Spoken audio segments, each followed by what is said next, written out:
Okay! I'm going to start this off by saying, if I had to describe this movie, Man and The Wasp Quantumania, it's not as crazy as I thought it was going to be. I thought it was going to be a lot more crazier than that. And, I mean, it was still crazy. But, I mean, I was expecting it to be a little bit more crazy. But, that doesn't mean this movie wasn't good. This movie was actually pretty damn good. This is the best Ant-Man movie. There's no competition with it. This is the best Ant-Man movie. I will say though, there wasn't a lot of jaw-dropping moments. I didn't really go, oh! I mean, I did once, and that was the end credit scene. Now this is spoilers. I'm putting it in the title too, so if you don't want to get spoiled, don't click on the fucking video. So, Loki's in the second post-credit scene. I knew it. I knew we were gonna get at least one Loki cameo. I knew it. I fucking knew it. I always predict this shit. But this movie was actually really good. It was charming. It didn't lose its humor. People thought it was, it's gonna take a more serious tone. This movie was actually funnily serious. That's funnily isn't even a word, but this movie was funny serious. This movie was a funny serious movie. And Kang, oh shit! I can't wait to see Kang in the future, man. I can't wait. I can't wait till the Kang Dynasty. He's gonna be fucking crazy. I might even come and watch this movie again tomorrow. That's how good this movie was. This was a better movie than all of the movies combined from 2022. Now, I don't know what Rotten Tomatoes is talking about with a fucking 48% on Rotten Tomatoes. Fuck that shit. This movie deserves a higher score than that. This movie deserves, like, I don't know, maybe a 78. That sounds reasonable, because this movie wasn't over the top amazing. I hate it when people hype up these movies and they don't live up to the full hype. I mean, it wasn't really hype though, if I'm being honest. It wasn't really hype. I mean, I was hyped to see the movie, and I was hyped to see Kang. Kang was hype. Every time Kang was on screen, I was like, yo, this man is not to be fucked with. And I like how they took like a certain trait from Kang the Conqueror in this movie that they take from Loki.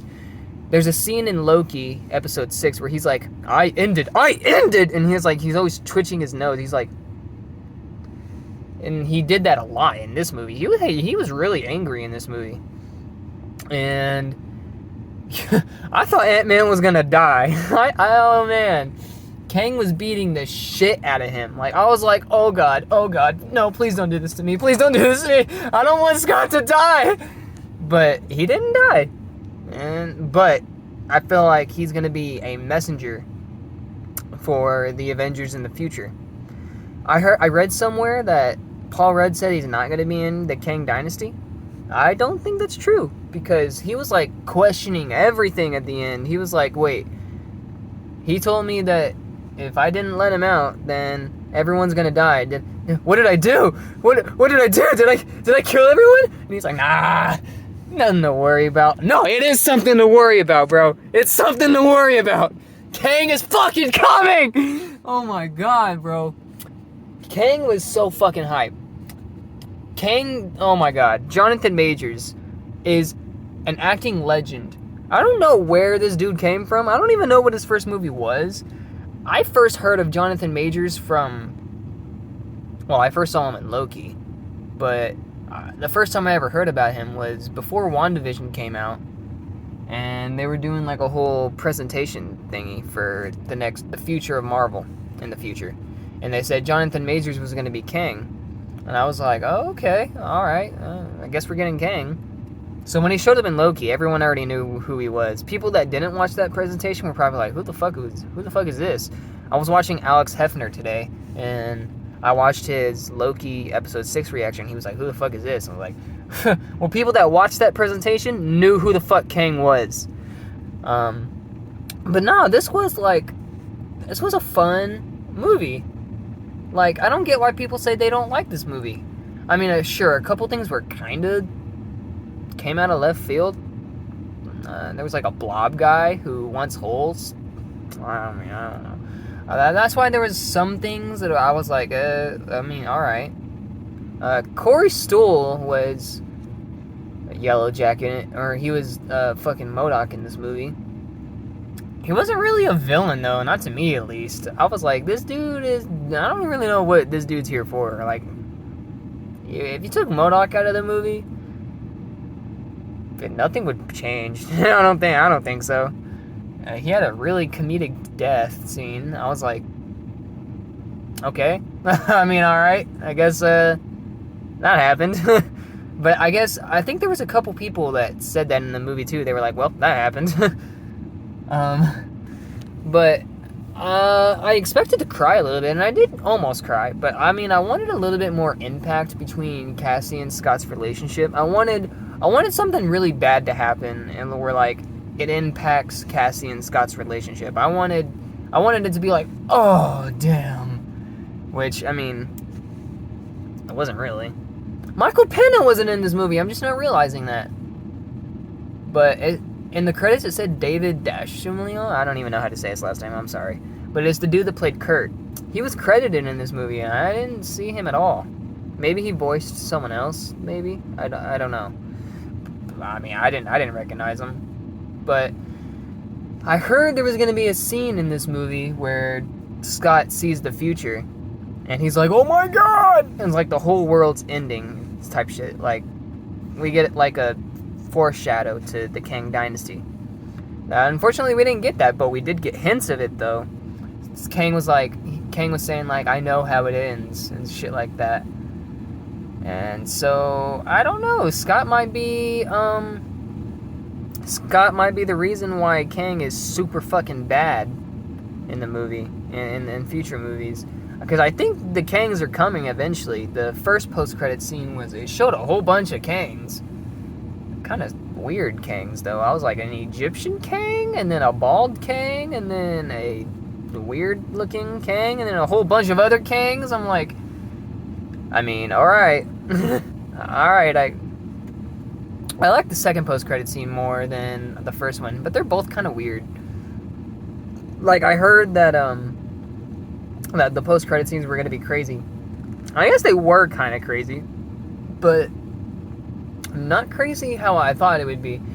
And I hate it when people when people say, oh, there's going to be big giant cameos in Man and The Wasp, and of course one of the thumbnails showed Tobey Maguire's Spider-Man. I'm like, stop! Tobey Maguire is not going to be in Man and The Wasp Quantumania. I already knew that.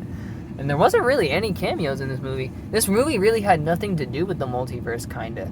Because, I mean, they talked about the multiverse, but it really had nothing to do with the multiverse, which I guess I'm actually kind of happy that they didn't really do anything with the multiverse, because I mean, I knew this movie was gonna be kind of multiversy, but like, I was like, they're in the quantum realm. What does the quantum realm have to do with the multiverse? How are they gonna explain that? So I'm just glad they didn't do it, because I don't know. I was confused. I was like, what does this have to do with the multiverse? But I'm glad they didn't. They mentioned it, and they showed the same little swirly thingy from Loki, like, you know, the bright thingies, the timeline. I don't know what you call it.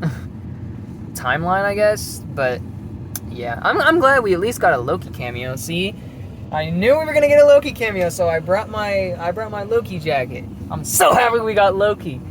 Oh man, I love me some Loki. But it was so weird. I think that was like a clip from season 2 of Loki, which I'm really hyped for. So I think that means Kang's gonna be in Loki season 2, which obviously he's gonna be in season 2 of Loki. But I hope now this means that we're gonna get a season 2 trailer of Loki soon, because I really want a season 2 fucking trailer. Give it to me! Because it's been almost over 2 years. Almost. It's been definitely over a year since Loki season 1 ended. And that left us on a cliffhanger. We want more. Like, Loki season 1 is the only show that has been confirmed for a season 2. It was that good. It deserves a season 2. You can't do Loki wrong, man. You can't do Loki wrong. If they got Loki wrong, I'd be like, what did you do? You ruined one of my favorite characters. He's my second favorite character. But Kang was definitely a standout in this movie. I liked Hank Pym a lot in this movie for some reason. I don't know, he just seemed more enjoyable in this movie. Bill Murray was only in it for like a scene. I guess he was kind of funny. I don't really know why you needed Bill Murray in the movie, but it's alright. I did see an Easter egg that Kang has some Iron Man tech. He was like going pew pew pew. It was like Iron Man tech. Although, I mean, I will say this though. This movie is the best Ant-Man movie. Out of all the first one, second one, this is the best Ant-Man movie. This movie is definitely worth seeing. I might go and watch this tomorrow in IMAX again. The visuals were popping. It gave me like Star Wars vibes, but better. It was like Revenge of the Sith type CGI, but better. And I was like, this does definitely give you Star Wars vibes. But what I will say, like I said, this is the best Ant-Man movie. It's nothing crazy though. Like, I mean, yeah, and there's some crazy scenes, and it's mostly like I said, a funny, serious, crazy, not so crazy movie. That's how I can put it. It's a good movie.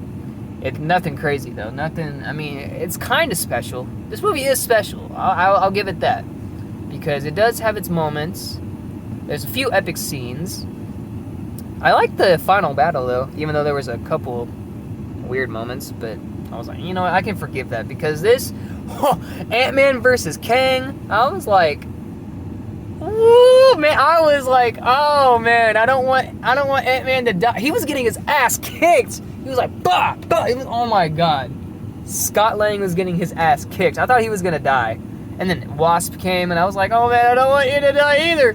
I'm actually glad no one really died in this movie, except for MODOK. And then that one weird guy. I don't even remember his name. I don't even know if he had a name. It was that one dude who had that light for a head. I don't know. I don't know his name. But, yeah, no one really died in this movie. I'm happy, because I didn't want anyone to die. I didn't want Hank to die. I thought Hank was going to die, because when all the ants came, I thought this was going to be his sacrifice. Kang was looking at him like, I'm about to kill you. I'm glad he didn't. I'm glad he didn't. Overall, though, this movie, on a scale of 1 to 10, I would give this movie...